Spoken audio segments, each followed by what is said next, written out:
Hey everyone, how you doing today? As mentioned, the daily financial news. We got the man, the myth, the legend, Mr. Greg Dickerson, back for his weekly series. How you doing, sir? I'm doing great, Michael. Eh, Can't tell you where I'm coming to you from, but I'm here. It's a secret location. Yeah, that map goes with me everywhere I There go. we go. That's right. You just travel with it.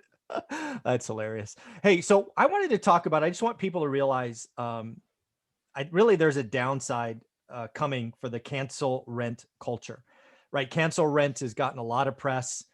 It's going on, frankly, across the country. But as we've seen with the CDC order getting kicked out in Texas, Ohio, and DC, likely not to be extended. Knock on wood. Even if it does get extended, it will end eventually. And I just want to talk about what happens after, right? As a landlord, and as other landlords have talked to me, we are going to change our business model. And I'm here to tell you that tenants are probably not going to like it. So that's what I want to talk about today, is just paint the picture of what is coming to tenants because of this cancel rent culture. Does that make sense?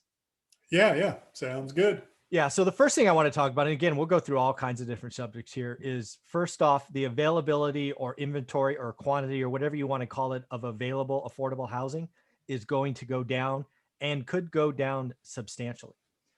Because right now, I believe it's like 70% of single family homes or residential units, which are 4 and below, are owned by mom and pop. Mom and pop landlord is somebody who owns less than 10 homes. A lot of them have been roughed up over the last 18 months by tenants and the government. And if they've been able to hold out, some of them, and perhaps many of them, are going to get to the other side of this and go, I'm done. So what does I'm done look like?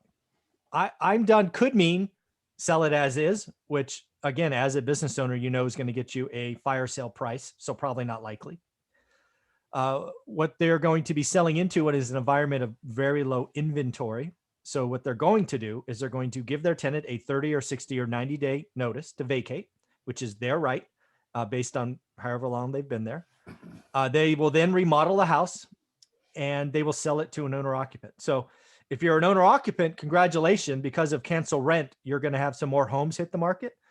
But if you are a tenant and for whatever reason you can't buy a home, don't have the down payment, the credit, don't want to buy a home, there's lots of people that don't want to, you're going to have a lot less to choose from. What do you think about that?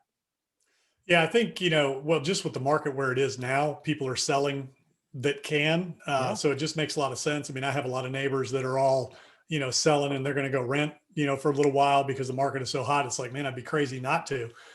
So that's a big thing, from the landlord standpoint. Yeah, it's especially for the more affordable housing stock. I think a lot of them have been scarred and they're looking at, cashing in right now. So, I've got some clients that I'm coaching that had some properties in their portfolio and they just liquidated them all. Mm-hmm. And they're just sticking with the cash play right now or buying bigger assets. Yep. So yeah, I think that's going to have a lasting effect. And I think from a tenancy standpoint, what you're going to see is landlords are going to be requiring, bigger and more deposits. They're going to look a little bit deeper and harder into people's backgrounds, credit history, calling their previous references. So, if there's a tenant listing and you're playing the no pay rent game, just understand that's going to follow you because you're going to have to give references, when you leave somewhere. Anybody that's leaving a rental right now and going somewhere else, people are looking at that going, okay, there's got to be a reason here.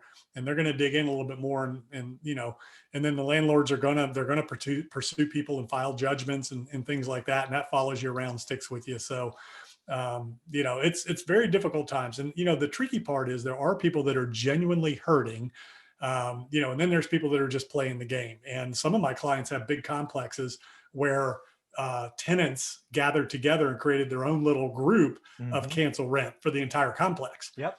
just because they could and, just playing that game. So, it's a tricky little thing. And there's a delicate balance there between need and, between intent. Yeah. And, so it's going to be interesting to see how it all plays out. Well, it's going to play out. It's going to end. It will end this year, will end next year. I can't tell you that, but it will end. And you're absolutely right. Not only is supply of affordable homes going to go down, but that's where I was going next. The Mhm. tenant who needs to rent next year or the year after, get ready to pay up and be scrutinized. because there will be a lot of people that tried to play the game this year that will simply get a no answer. They just will get a no answer, which means you have to look for that lazy landlord that's not checking, or you have to go partner up with someone with a better history, or you're going to have to down select. If you want to go to Class A, you have to go down. You got to go where they'll take anybody, and they don't care. They'll just get you in however they can get you in. But the other thing for landlords too is, I think what's going to come out of all this is going to be a lot more rent controls. A lot more tenant friendly laws are going to be passed in a lot of states.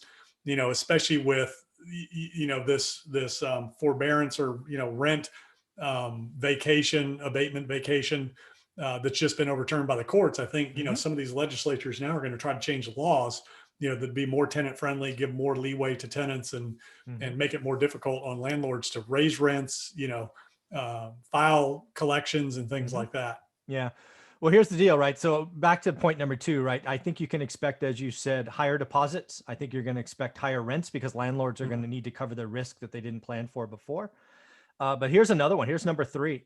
I've actually talked to many landlords that are like, if this is so funny, for years, the goal has been to get a 2 or 3 year lease, right? Because turnover is a big deal.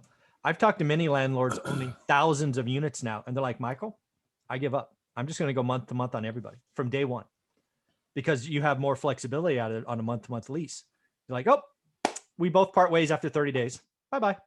So it's funny. You're going to be more at risk as a tenant because you will not get year leases because of this cancel rent idea. So yeah, that's interesting. I talked to somebody the other day, and they only want multi-year leases. So they don't like to do short-term. They want multi-year leases. I agree. Which is interesting, different type of, tenancy there, and, different thing. But there's also, like you say, advantages to the month-to-month thing. There's advantages to, turnkey furnished short-term rentals, and even weekly. So like I advise a lot of my clients that were having collection issues. I said, look, go into a weekly, payment system for your people that are getting behind, and let them pay a little something every week instead of having to go every month or, twice a month or whatever. A little bit easier for them to pay a little bit each week than a big number every month right out of their paycheck. Yeah. Yeah. And again, again, these landlords that I'm talking to, they would love to do multi-year leases, and that was their modus operandi. That's what they did.